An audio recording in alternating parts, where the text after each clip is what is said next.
I think this year is the first presidential election that we've done that had same-day registration other than the 2020 election, which was a little weird because of COVID. So it's probably the highest turnout election that I've worked since I've been a polling worker.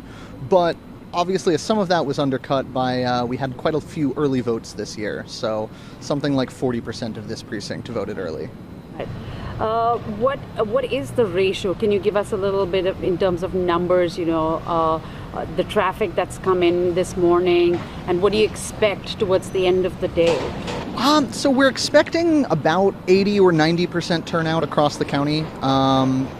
For this precinct specifically, we'll probably have at least, 1,500 or 2,000 voters through in person today. I'm here as a Democratic internal poll observer, and my role here is to partner.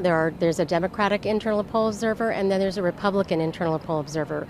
We're really here to protect fair and free elections. So we're here to observe the process with the poll workers here and the election officials, ensuring that it's a smooth process, ensuring that there are no challenges and issues with voters that are arising, and monitoring both what's happening with same-day registrations as well as check-ins when voters are arriving. Now, on your personal level, as a citizen of this country, as somebody who's Indian American and also a Democrat, what about Kamala Harris really resonates with you and your fellow Indian Americans?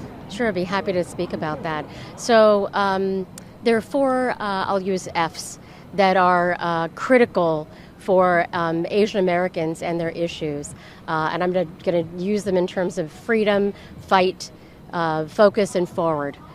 Freedom for choice, ensuring not just for women, for families, ensuring they have a right to choose and a right to choose who they love. That's a key issue. Fighting, we're trying to fight for gun safety prevention. It's a key and critical issue for Asian Americans in this country, especially for children who will have physical and mental health issues, as we see that. Focus, another key area for Asian Americans in this country, is climate change. Not just in this country, but globally, it's a crisis, especially for those with few resources. And then forward, what Kamala Harris, I believe, is doing for the Democratic Party, and what as Asian Americans we're also trying to fight, is mis and disinformation.